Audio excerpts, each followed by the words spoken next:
Some more updates coming in. Ayushman, what is it that you're learning in terms of how this entire attack was carried out? Absolutely, Akanksha. What we're learning is that top government sources are saying that this is simply the second phase of Operation Sindoor. And this is the big piece of information that's coming in, brought to us by our investigations editor Manoj Gupta. Air-to-surface missiles have been used by India for this attack. Air-to-surface missiles, very advanced technology when it comes to missile strikes used by India. The ordinances that are being used by India are extremely advanced. It's an air-to-surface missile that is being used by the forces to target not one, not two, three crucial air bases inside Pakistan. The Murid Air Base, the Rafiki Air Base and the Noor Khan Air Base. Also damage has been reported in Rawalpindi, Lahore, Islamabad, Shekhipura, Sialkot and Narwal as well. And all of these areas are seeing a lot of damage in crucial military centers as well as near some civilian areas as well. The diplomatic enclave inside Islamabad also taking a hit. But air-to-surface missiles being launched by the Indian side, that is the update that's coming in. That's a big update coming in. I want to quickly bring in Group Captain Vinod. Group Captain Vinod, that's, I think, a massive update and insight that gives us an understanding of how India's resolve stands firm and is also being, in fact, fortified further by the kinds of these air-to-surface missiles. We have the BrahMos, as you were rightly also guessing. Take a moment to sort of weigh in on the other ones like Rudram, the Dhruvastra, the Nirbhay, and also shed light on their importance, how they are used for various ground attacks. Absolutely. In fact, I'm sure it is one of my squadron who did it, the 7th Squadron Battle Axis. If it is Battle Axis, then there is another beautiful weapon we have called the Crystal Maze. It is, again, a wonderful weapon. I've trained with it a lot. And I mean, as I say it, I'm extremely whatever. So I know it's an emotional moment for you. Yeah, it's an extremely emotional moment for me. So, and as I can, as you were talking to General, I was trying to zoom into the image.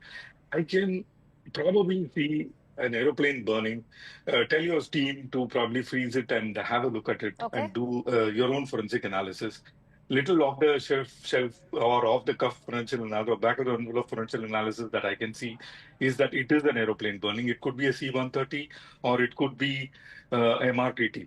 Whatever it is, it's a great asset that is out of, Saklala and now called Noor Khan, a place where Indian Air Force has a lot of history in this base.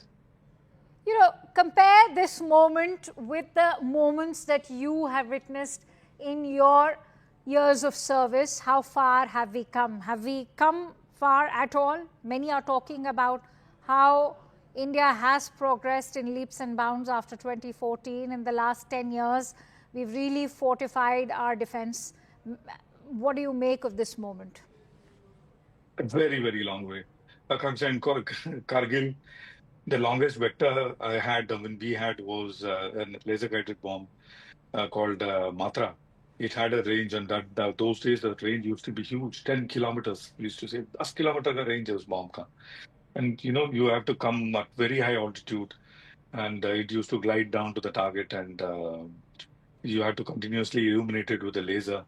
Of course, it had its own, technological disadvantages where the aeroplane had to remain within the target, and at that time, risk getting hit by an enemy air defense weapon. What do you credit the rise of, this kind of Indian warfare, the way it has grown, the kind of modern warfare and technology that we are now observing today through these visuals?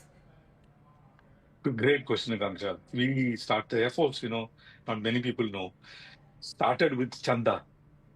Bombay के जो सौकार थे उन्होंने चंदा दिया था, and that is how we started Air Force with 4 aeroplanes called Wapiti. Wow. It was a written-off aeroplane which we got from UK, and we started Air Force with 4 aeroplanes.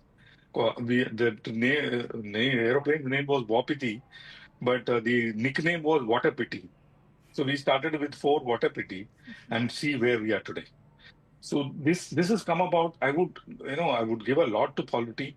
I would give a lot to money allocated to get this technology, but this has come about, Akanksha, because of real, farsight of the leaders of Indian Air Force in the yesteryears, the Deputy Chief of Air Staffs, because those are the people who sit down, and mostly Deputy Chief of Air Staffs that we have had have test pilots who traveled the world, who knew what technology was available, where it is available, and how to get it. So those are the people I would give credit to. The first of the long range vectors we got were cruise missiles. Then we started developing on our own. And we have such exceptional missiles which can go 600 kilometers, Right. which means I can go across Pakistan and hit another country without Pakistan even coming to know of it, and that kind of capability I possess today. Thanks to such great leaders that we had who had that kind of vision, and the benefits of it which we are reaping today without even crossing the line of control or international boundary, we are getting the effect that we desired that otherwise we wouldn't have got by crossing the boundary. So Absolutely. it's Major General Sinha is back, as I can see, sir. Thank you for coming back. And Major General, what do you make of these visuals when we were just discussing, Group Captain Vinod and I, the kind of defense preparedness and our own offensive capabilities also. How far have we come today as far as Indian government's own defense preparedness is concerned, if we were to go by the visuals that we are viewing today? Hansha, the game changer is from 2016. Even in Air Force is concerned. 2016, I think, we have been fighting. Even I think Vinod, I don't know whether he was there, he was there in service, but I was just 2019. out from service, and not lot of TV debate on which the Rafale, when the Rafale was government to government contact was there. I think, the whole, even in the media, there was a big divide saying that, we have gone for a wrong thing first, and then saying that it is government to government, there is some hanky-panky. And the many people who are from services, they were talking about. Today is a game changer. Rafale, just see how many squads we have added. And the capability which we have got is unimaginable.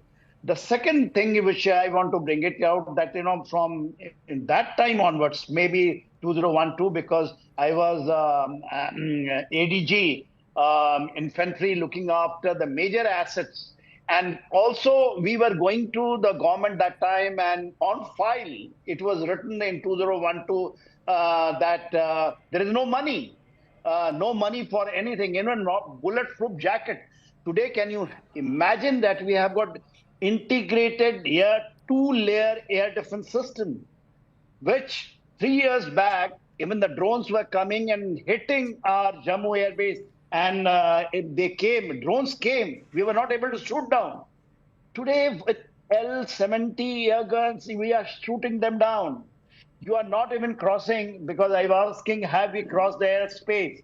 Now, Vinod is a very experienced and a very veteran pilot. I know him, and a fighter pilot. He confirms, means I think I get that full validation that we have not crossed. We have, but it is air to surface missile. Yes. It means that aircraft had been used. And from our area, it has been actually, then when you go up in the air and launch, it is give you a very high precision, strike capability. And hitting, if it's true, even the DGISPR is saying that, the Rawalpindi, Noor Khan Air Base, the Rafiki and Murid, if they had been hit, I think even 3 has been hit.